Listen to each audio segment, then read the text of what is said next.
not to put you on the spot, but any influential mistake where you're like, shit, I'm never doing that again. That kind of sticks out of that learning, right? Because Right. failure isn't that destination. It's just a step of success, right?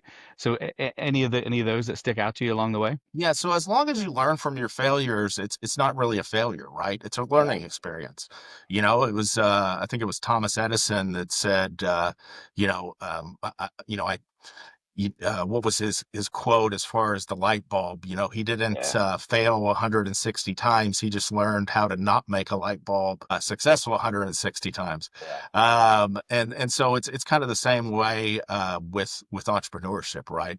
You're learning how to be better at your role. You're learning how to be better at within the industry, and those failures teach you what not to do, and teach you how to get to the place wherever the areas of things that you're supposed to be doing.